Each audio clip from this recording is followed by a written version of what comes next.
Bonsoir tout le monde. Aujourd'hui, vidéo un peu plus calme que la dernière fois. Je vais donc vous montrer comment faire un effet d'inertie, mais cette fois graphiquement. Donc par exemple une traînée pour un objet, pour un projectile, bref, vous verrez. Donc, premièrement, on va commencer évidemment avec notre projectile. Pour le premier exemple, je vais faire une balle avec une traînée lumineuse qui disparaît lentement. Donc pour une balle, d'habitude c'est assez simple. Vu que cette balle sera censée être rapide, un peu comme un railgun, je vais juste faire ça. Bon, peut-être pas violet, hein, bleu c'est un peu mieux. Voilà. Et on va réduire un maximum les bordures pour pas trop les voir sur le rendu final. Donc, imaginons qu'on ait notre balle qui soit ici, voilà. On veut, voilà, on veut qu'elle se tire déjà premièrement, donc ça c'est facile. On fait comme ça et on prend go to la position actuelle. Donc là normalement, voilà, on a une balle qui se tire. Elle est un peu lente, donc on va augmenter sa vitesse. Un peu trop. 26. Donc, quand on clique, on veut que la balle parte et qu'elle fasse une traînée. Ça devrait pas être trop compliqué. On va bien juste l'aligner un peu pour l'instant. Voilà, là c'est bien aligné.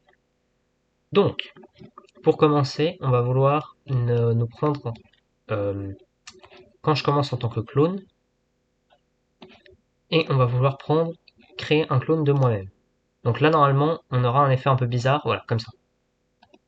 Ensuite, on veut faire en sorte que quand la balle commence en tant que clone, elle se transforme donc en une traînée, tout simplement. Donc pour faire ça, on prend change, alors pas la couleur, le fantôme, voilà, et on fait répéter par exemple 10 fois, change by 10, on peut peut-être un peu ralentir le projectile vu que ça va être un peu lent, et delete this clone, voilà. Donc là déjà on a un effet basique de comment ça pourrait fonctionner. Vous pouvez voir, la balle fait une petite traînée derrière elle. Et ça fonctionne même si la balle tourne. Donc par exemple, si je fais que la balle tourne en rond, j'imagine. Bon là, elle a fait un truc bizarre, mais si je la mets en 0-0, peut-être. Voilà. Vous voyez, elle fait une traînée. Et donc ça fonctionne assez bien. Mais on peut faire mieux. Parce que bon, là, la traînée est un peu basique, hein. Comme vous pouvez le voir, elle est un peu, comment dire, solide. Ce qui n'est pas exactement ce qu'on veut. Donc déjà, en modifiant ces deux nombres, on peut faire en sorte que la traînée disparaisse plus vite. Donc que ce soit une plus courte traînée. Voilà. Et on peut aussi directement modifier la traînée, tout simplement, en modifiant quelques-unes de ses valeurs. Alors la couleur, d'habitude, ça va pas être hyper utile pour bien modifier la traînée. Par contre, la luminosité, ça peut l'être. Donc par exemple, si j'augmente la luminosité de 10 et l'effet fantôme de 20, voilà. Ensuite, imaginons qu'on veuille faire par exemple un projectile qui, euh, comment dire, bon, déjà on va garder ça, on va pas l'enlever, pas tout enlever. On veut avoir un projectile qui envoie d'autres projectiles, par exemple le réacteur d'une fusée. On va avoir besoin de plus de sprites, mais pas forcément en créant un nouveau. On peut directement aller dupliquer ça, modifier le costume, et par exemple, si je veux que ma fusée tire des petites balles, voilà, petites balles jaunes. Alors personnellement, moi je préfère faire comme ça. Ça fonctionne assez bien d'habitude. Swap. Euh, vous, swap, et sans outline. Voilà. Une petite balle comme ça. Peut-être un peu moins rouge, hein. Là c'est un peu extrême. Alors orangé, voilà. Magnifique. J'ai dit orangé, ça veut dire orangé, monsieur. Voilà, une petite balle, toute simple. Donc, quand on commence avec la balle, on veut que... Bon, je vais faire un programme de mouvement basique. On veut que ça bouge de 5, et on veut que ça suive la souris, j'imagine.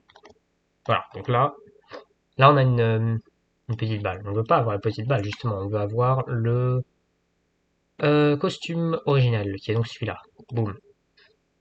Bon, une barre, c'est pas incroyable. Je vais prendre autre chose qu'une barre.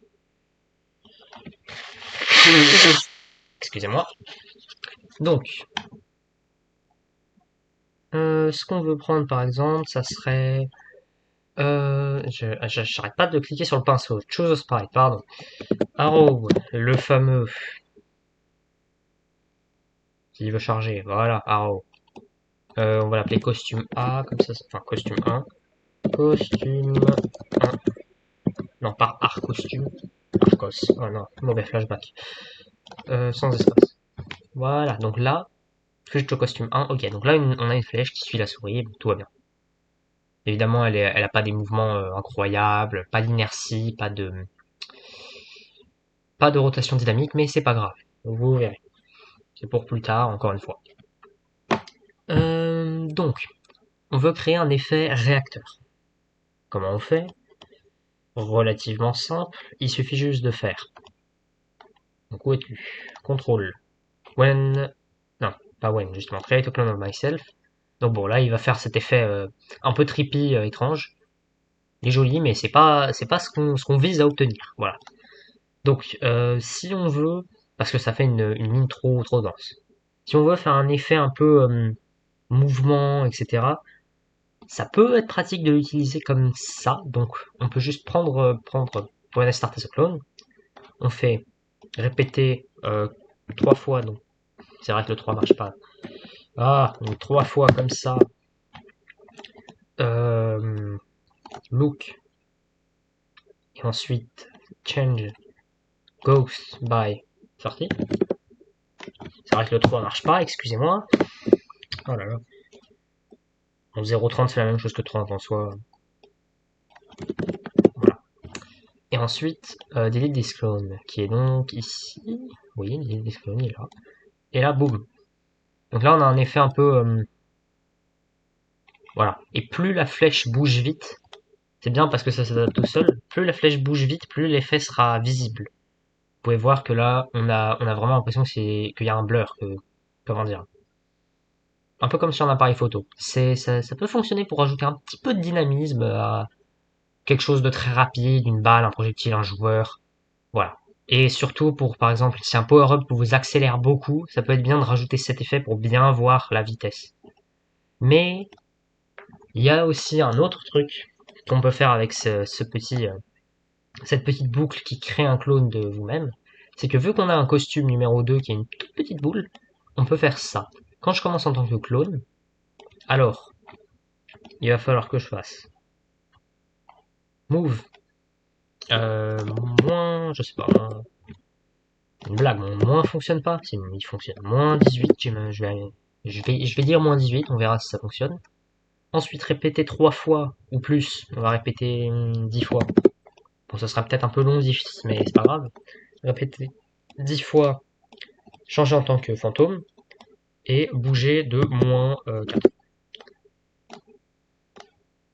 Et évidemment, bon, parce que là ça va faire un truc bizarre, hein, là, ça fonctionne, mais pas encore.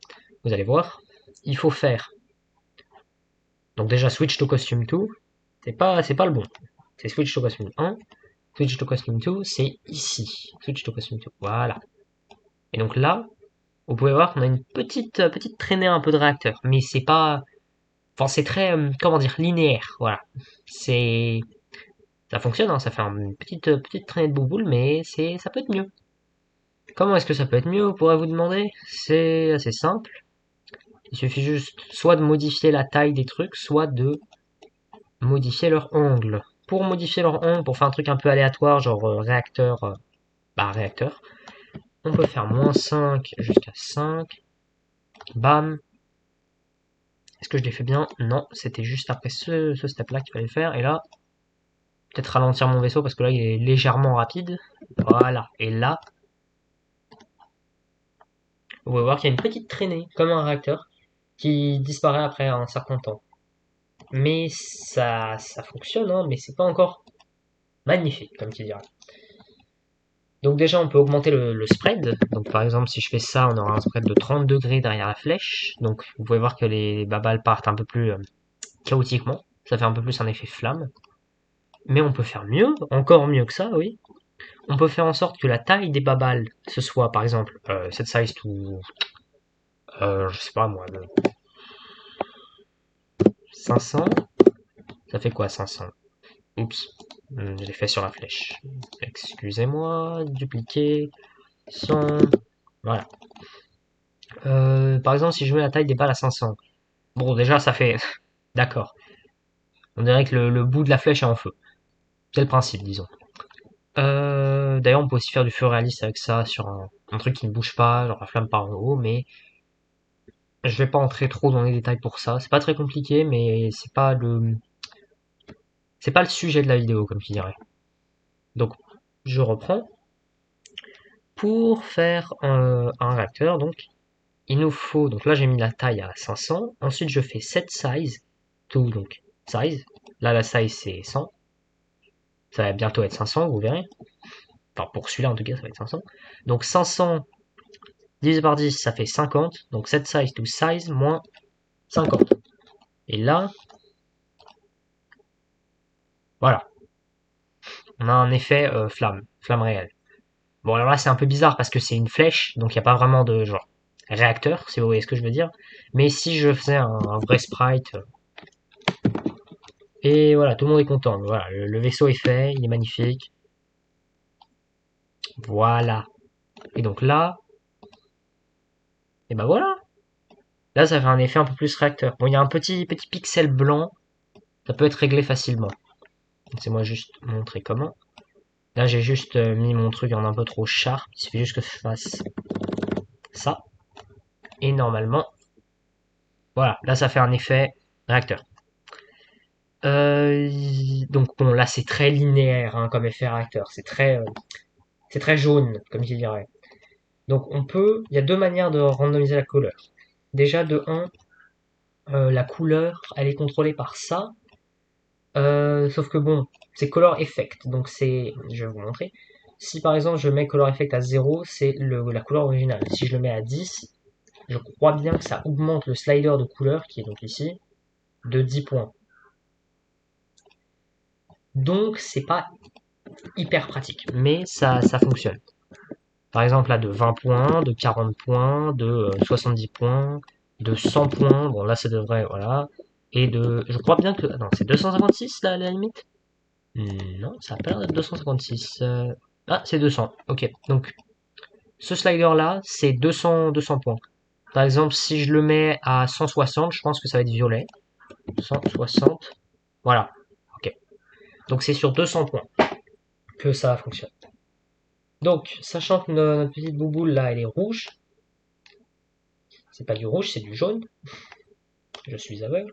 On peut la faire en sorte qu'elle soit totalement rouge. Puis ensuite, ce qu'on fait, c'est qu'on change la couleur par sachant qu'on veut. Donc, regardez. On va tester la couleur limite qu'on veut. On veut, je vais dire 15. Bon, 16 c'est un peu mieux. Je vais dire 16. On veut changer la couleur jusqu'à 16. Sachant qu'un point de couleur c'est une couleur, c'est deux. Sachant que un point de color effect c'est 0,5 points de couleur. On veut changer en 10 tours 32 fois le color effect. 32 divisé par 10 ça fait 3,2. Ni mon 3 ni mon point ne marche. 3,2 voilà. Change color effect. Et on peut set color effect à 0 ici. Voilà. Là, ça fait un effet flamme rouge qui tend vers le jaune. Si vous voulez que l'effet soit moins extrême, il suffit juste de réduire par exemple cette valeur à 2. Donc là, ça fera 20 fois, donc 10 fois. Changer la couleur de la balle en un autre truc. Vous pouvez beaucoup tinker avec ce système. Par exemple, la balle en 7. Voilà. En couleur unie, s'il te plaît. En couleur unie. Voilà. Et donc là, normalement, ça fera plus une flamme orange qui tend vers le jaune. Voilà. Là, vous pouvez voir. Et donc ça vous permet de faire un réacteur. Et il y a pas mal de valeurs avec lesquelles vous pouvez vous amuser. Par exemple, cette valeur-là, ça permet donc de vraiment changer totalement le spread, tout simplement. Je peux vous montrer par exemple si je double le spread ce que ça va rendre. Voilà, le réacteur est beaucoup moins linéaire. Il envoie beaucoup plus de balles un peu partout et ça fonctionne bien. Fun fact, ce réacteur est affecté par votre vitesse, c'est-à-dire que les balles, voilà, si vous allez très très vite, le réacteur aura un effet un peu différent. Plus vous allez lentement, plus les balles sont compactes. Là, vous pouvez voir que les balles se touchent. Alors que de l'autre côté, les balles étaient séparées. Pour pallier à ça, je crois bien qu'on peut faire un truc avec MyBlock, Make a Block et c'est Run Without Screen Refresh, mais voilà. Pas tout de suite, plus tard. À un moment ou un autre, je ferai une vidéo sur MyBlocks. Parce que cette petite commande-là, c'est très très pratique pour faire beaucoup de choses. Typiquement les shotguns, ce genre d'effets graphiques et comment ça s'appelle, les trucs en zéro tick qui modifient beaucoup l'écran, c'est très pratique de les faire avec ça. Ça permet aussi de bien de timer des opérations. Mais voilà. Ne parlons pas de MyBlocks, c'est trop compliqué. Pour l'instant. Donc oui, je reprends mon truc. Donc là, vous pouvez voir que la flamme est un peu courte. On peut la rendre un peu moins courte en augmentant cette valeur-là. Donc là, elle est plus longue, la flamme. Plus extrême aussi. Beaucoup plus extrême. Ce que vous pouvez faire, par exemple, c'est réduire aussi... Attendez, là, je crois que j'ai trouvé un problème avec mon système. Il est centré ou... Oui, il est centré. Ok, c'est pas grave. Ce que vous pouvez faire, c'est modifier cette valeur. Alors ça, c'est la valeur qu'il faut set au début. C'est parce que, voilà, si je la mets plus bas, en gros, la flamme apparaîtra plus près de mon vaisseau. Enfin, voilà. Ça, c'est une valeur qui est importante, mais faut la changer que pour, que pour, comment dire, que pour décider de la position de départ de la flamme. Parce que de base, si vous ne mettez pas cette valeur, la flamme spawnera à l'origine de votre vaisseau. Et bon, là, l'origine de mon vaisseau, c'est ici. C'est un peu bizarre d'avoir une flamme de réacteur qui apparaît en plein milieu du vaisseau. Bref, ça c'est donc le réacteur, la flamme de réacteur. Il y a la même chose si vous voulez juste faire par exemple un feu. Donc je sais pas, il y a un bâtiment qui est en feu et puis voilà, vous avez une flamme qui sort comme ça. Ça marche aussi pour un pseudo liquide si vous avez un effet graphique pour, je sais pas, un liquide qui sort, mais qui n'a pas d'effet actif sur le jeu. Et enfin, un dernier truc que vous pouvez modifier, c'est la longueur. Enfin, la longueur. Techniquement, la longueur, c'est surtout la duration de chaque particule de flamme. Donc par exemple, vous réduisez un peu la vitesse à 0,4, encore une fois. Vous réduisez ça par un facteur de 3, donc c'est 3.3. C'est vrai que mon 3 ne marche pas, il faut s'en rappeler. 3.3, vous réduisez 2, donc ça fait 0.66. Et vous réduisez par 3, donc ça fait 50 divisé par 3, ça fait 16.66. Voilà. Et donc là, la flamme devrait durer 3 fois plus longtemps. Vous pouvez voir que ça fait un effet beaucoup plus... un effet. Une flamme plutôt beaucoup plus longue. Donc voilà, ça c'est stylé, mais d'habitude cette valeur-là, bon, vous pouvez la set à ce que vous voulez. Hein. Là, ça fait un effet beaucoup plus fusée lente, genre, je sais pas, vous avez un missile qui sort d'un côté, qui fait comme ça, qui a une grande flamme qui vient vous téléguider dessus. Je montrerai comment faire un missile téléguidé plus tard. C'est un peu compliqué parce on peut pas utiliser point forward mouse pointer. Bref, donc ça c'est l'effet graphique pour la flamme. Ensuite, ce que je voulais donc vous montrer après ça, c'est les effets hit scan. Alors ça a autant un rapport avec When I Start the Clone, mais c'est un peu différent de l'autre. Donc pour faire une arme hit scan, oui j'ai bien dit une arme, parce que en soi c'est une arme, hein, faut le dire. On peut commencer donc par faire une barre. Pour l'instant c'est simple. Donc on zoome bien pour avoir le truc, la grille qui nous permet de nous aligner. On fait une barre. Ensuite, on l'agrandit un maximum, donc comme ça. Donc ça va être notre balle, hein, clairement. Voilà. Ensuite, on peut la rendre plus fine. On zoome un peu. Voilà. Là, c'est une barre presque droite. Et ensuite, on la met du coup sur notre origine. Ensuite, on va utiliser les touches du clavier pour la faire bouger sur le côté. Voilà. Et ensuite, on va regarder est-ce que la barre s'aligne avec l'origine, oui ou non. Et c'est un... Enfin, le côté de la barre s'aligne avec l'origine, et c'est un oui. Donc là, on a notre balle. Bon, on peut la modifier en une balle grise, j'imagine. Grise, donc 50. Color, voilà, bon. J'ai oublié de la 7. Color, brightness, 50. Saturation, 0. Voilà, grise. Donc là, on a une balle, entre guillemets, une balle. Ce qu'on veut, c'est téléporter le sprite 2 au sprite 1 quand il commence à un clone. D'ailleurs, on peut garder ces trucs-là. Là, il n'y a aucun problème. On peut autant avoir une balle avec un réacteur. J'aurais pas besoin de modifier ça vu que je vais pas réutiliser ce genre d'éléments. Je vais en faire un tout nouveau. Donc, imaginons que quand je clique sur la souris, what's your name? Oui. Quand je clique sur la souris, sur la souris, je veux créer un clone du sprite 2.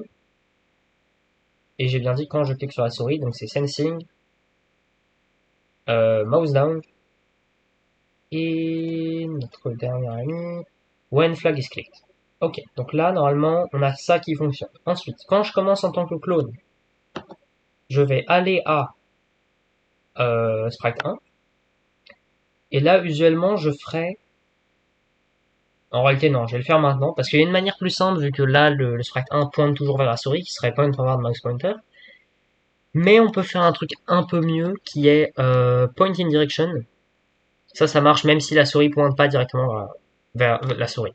Oh là là, j'ai du mal aujourd'hui, hein. Même si le sprite 1 ne pointe pas directement vers la souris. On crée une variable. Ou non, on vole la variable originelle. On l'appelle. Là c'est arrow. Enfin non, c'est pas arrow, du coup c'est ship. A. Ship. Non, ship. Ship direction, j'imagine. Ship A direction. C'est pas mon vaisseau A. C'est juste le vaisseau. On fait donc ship direction. Set ship direction A. Wheatil motion direction. Voilà. Et donc là, on a une valeur bah, qui est la direction de la flèche. Et ensuite, on peut faire set direction, ship direction, et enfin, là, normalement, vous allez voir un truc étrange qui se passe. Bon, alors, quand je tire, entre guillemets, il y a ces espèces de lignes qui apparaissent, qui sont des clones de la ligne originelle. Pour qu'on ne voit pas la ligne originelle. Je pense que je l'avais déjà montré dans ma dernière vidéo, mais le meilleur moyen, c'est si vous avez une entité qui n'apparaît que en tant que ses clones, vous pouvez cacher l'entité originale avec hide et faire en sorte que l'entité clone commence avec un show. Comme ça, vous ne verrez jamais l'entité originelle, mais que ses clones. Vous verrez ce que je veux dire juste après. Ensuite, on veut faire move pour pas que, encore une fois, il apparaisse à l'origine. Là, pour le réacteur, j'avais choisi -12. Vous allez voir que je vais devoir choisir un peu plus que -12 pour la simple et bonne raison que, voilà, il apparaît dans mon vaisseau, c'est pas bien. Donc, move 40, non, 30 steps. Le 3 marche pas. Vraiment, bon. Voilà, donc là, il apparaît bien à l'embout de mon vaisseau, je crois bien. Non, il apparaît un peu trop loin. Pour bien tester, il suffit juste de désactiver le fait que le vaisseau bouge, donc comme ça. Hop. Ouais, il apparaît un tout petit peu trop loin. Donc, pour modifier ça, on va là-dedans, on fait 26, 25. Voilà, là il apparaît pile à l'embout de mon vaisseau. Magnifique. Bon, là je peux m'amuser à peindre le... Tiens, ça me rappelle le drapeau du Japon impérial. Enfin bref. Donc là, on a ça qui fonctionne. Sauf que de 1, les balles disparaissent pas, et de 2, c'est pas un effet vraiment balle hit scan. Pour que ce soit un effet balle hit scan, il suffit juste de... Donc combien de temps est-ce qu'on veut que la balle dure? L'exemple en action, 4 ticks, c'est ça. 4 ticks, c'est très rapide. Bon, je sais pas si ça se montre. 4 ticks. Voilà, c'est cet intervalle, c'est même pas 0, 0 et quelques secondes. Je pense que c'est assez court pour une balle qu'on tire comme ça. Sachant qu'on peut en tirer à une partie, que bon, ça fera 4 balles par écran, dans l'écran. Dans l'écran, par écran, ça veut rien dire. Sur l'écran, c'est mieux. Et donc là, on veut montrer la balle et répéter 4 fois. Donc là, c'est le moment où on fait look et on fait change. Alors déjà, on va set color et set. Non, j'ai pas modifié la couleur, donc pas set color. On va set brightness. Donc je vais vous montrer ce qu'on veut modifier. Hein. Donc on veut modifier la brightness et le ghost effect. Qu'est-ce que ça veut dire? Ça veut dire que déjà de base, on doit mettre brightness et ghost effect à leur origine. Alors, je suis pas sûr que ghost effect 0 ce soit exact, mais attendez, laissez-moi essayer. Ghost effect à 0, ça ne fait rien disparaître. Brightness à 0, ça ne fait rien disparaître. Ok, donc ça fonctionne. Donc, boum. Quand je commence en clone, montrer. Donc, on supprime tout. Enfin, on supprime tout. Non, on arrête le programme. On fait change color par 25. Parce que c'est pas color, c'est brightness. Change ghost par 25. Et là, ensuite, on peut faire... où es-tu? Tu es dans contrôle. Dit clone. Voilà, boum. Et donc là...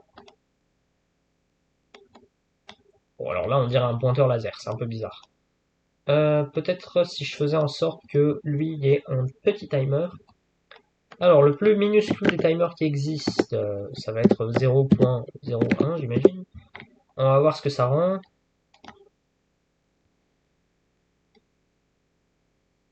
Peut-être un peu court, 4. Peut-être le mettre à 10. Et les deux, les mettre à 10. Et puis on va voir ce que ça rend. Donc là, normalement, voilà, on a une espèce de... On a une balle. On peut tirer une balle. Et la balle disparaît lentement après avoir été tirée. Et donc ça fonctionne. Donc là on a une balle X-Scan. Donc je vais réactiver notre réacteur. Boum. Voilà. Et donc là, on a un vaisseau qui est capable de tirer. Bon, il y a un effet bizarre avec la balle qui se met en place parce que la balle est au-dessus de notre vaisseau.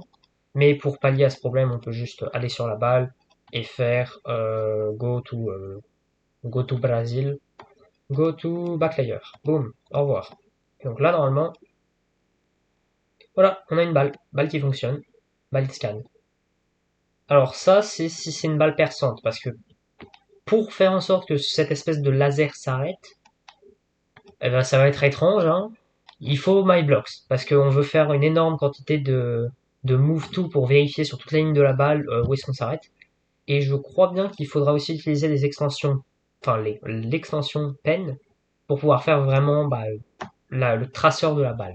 Mais sinon, ça peut fonctionner comme un traceur de balle, ça, c'est basique, mais ça marche. Et donc, voilà. Et on est, rappelez-vous donc, on est aussi capable de faire la même chose avec une balle qui bouge et qui se copie elle-même en disparaissant lentement. Et donc ça nous permet de faire un effet graphique stylé en même temps donc ça c'est un peu large. Le fait de cloner un sprite à de multiples reprises, puis de le faire disparaître en utilisant répéter un certain nombre de fois, changer la couleur, pas forcément la couleur, mais surtout changer le fantôme, enfin changer l'effet fantôme par une certaine valeur, ça nous permet de faire beaucoup de choses. Donc encore une fois, une balle traçante comme une balle de Raygun, un réacteur qui ressemble à un réacteur, qui n'est pas une espèce de boule jaune derrière le vaisseau, bon, et ça nous permet aussi de faire donc ce, ce, ce programme simple d'une balle hitscan. Et voilà, ça en conclut la vidéo.